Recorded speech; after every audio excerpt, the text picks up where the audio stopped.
Good afternoon everyone and welcome back to my channel. I'm making butternut squash soup today in my Morphy Richards soup maker, which I'll show you in a second. I found this recipe in the Little Book of Soups, which is here, but it is on the website, so I will link that in the down bar. So what we will need for butternut squash soup is, surprise surprise, a butternut squash, an onion, a small potato, 2 garlic cloves. I'm just going to use this frozen chopped garlic, salt and pepper, and what else? Oh, and it says 900ml of vegetable stock. Well, I'm just probably going to use 2 of these no vegetable stock pots and pour in some water. And it says time leaves to serve, but I'm not going to do that. I'm going to add some cinnamon because I know that goes really nice with butternut squash, and I'm going to add a tiny bit of cayenne pepper. And I'm going to use my soup maker to make this. You can boil it up in the pan and use your hand blender if you have one. So I better get to all the peeling and chopping, and I'll be back to you soon. Right, so me and my sous chef Andrew have chopped the vegetables. So we've got 1 onion, 1 small potato and the butternut squash. It's just quite roughly chopped because it's just going to go in the soup maker. If you're doing it in the pan, you may want to chop them up a bit smaller. So the first thing I'm going to do is, this is my soup maker. It's the Morphy Richards soup maker, and it just has the modes on the handle there. So I'm going to use some garlic fry light because this soup has garlic in it.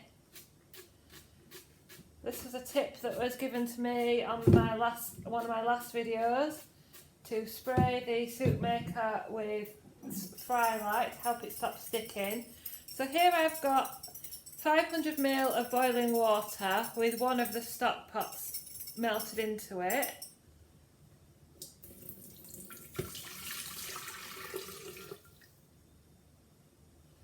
And then I do like quite a thick soup, so I'll see how I feel when I've got all the other veg in. So I'm just going to tip. So again, I've got a full butternut squash.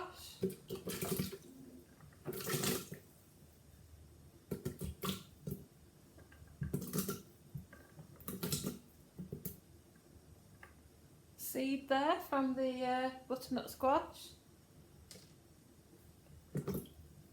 And then I've got my potato and onion. So this I'm going to set it to smooth, and hopefully it should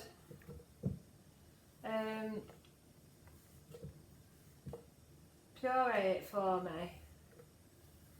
Previously I've only made the tomato soup in this one with the beans and things, so, and it's never pureed it, so I'm hoping there isn't a fault with it, but there is a separate puree function. So, and I'm going to add a good bit of salt. Remember, this will probably do about 5 or 6 portions, so you need to add quite a bit of seasoning, especially if you're going to freeze it, because I find that freezing sucks some of the flavour out of it. So I'm just going to add, I know what I'll do, I've got my cayenne pepper here. Just going to add like a teaspoon's end on. I'll try that. It is very strong, is cayenne pepper, so you might want to add chili flakes or nothing at all, it's up to you, but I think this will need a bit of a kick to it. And then I'm going to add a teaspoon of cinnamon,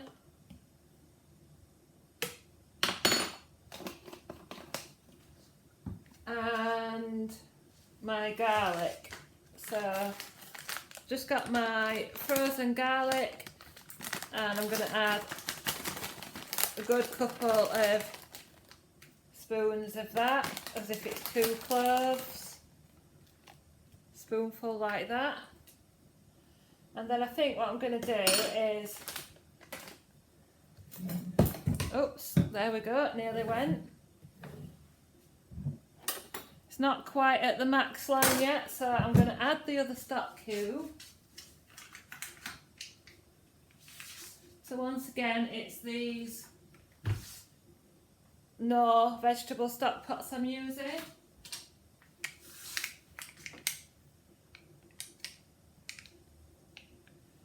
Get this open, this will be the fun part. I'm just going to put that straight in. That's the beauty of having a soup maker. It'll do the hard work for you. And then I'm going to add, where's the max line? So it's probably not quite 900ml of stock. But I'll take you over. You'll have to excuse the mess. I am planning on doing another couple of recipes.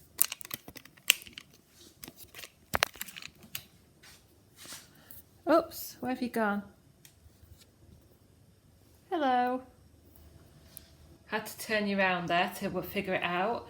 So that is what it looks like, and you can see, you can't quite see the max lines. Where's it gone? Yeah, the max line is just under the level of the water. Oh, there it is. Just there.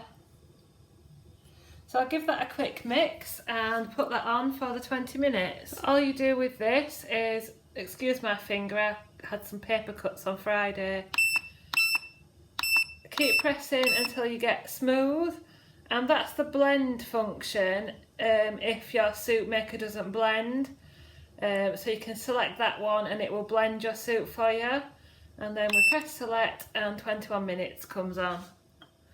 So I will see you in 21 minutes. Here is the finished butternut squash soup, and it did blend. The blending started about 10 minutes into the programme, and then it does it intermittently. So yeah, my soup maker is fully working. It's just with the Slimming World Heinz tomato soup that with the baked beans that these soup makers tend not to like. But yeah, it's probably not quite as thick. Excuse the bacon, I'm making another recipe. It's probably not quite as thick as I'd like, but it does taste quite spicy, so that's nice, because as I say, that will that taste will sort of diminish in the freezer. So you can see it's not overly thick, but we'll see how we go. I might not add as much. So that's 500ml in there, and there's probably at least the same again in there. Now you can see the max and min lines, look. So yeah, there is my butternut squash soup. Let me know if you try it, and thanks for watching. Sorry, I'm just popping back on just to say that that has made 4 really good portions, and they're all about 350ml.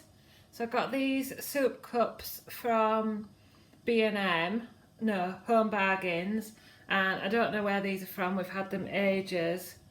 So I'll keep 1 or 2 out and the others will go in the freezer.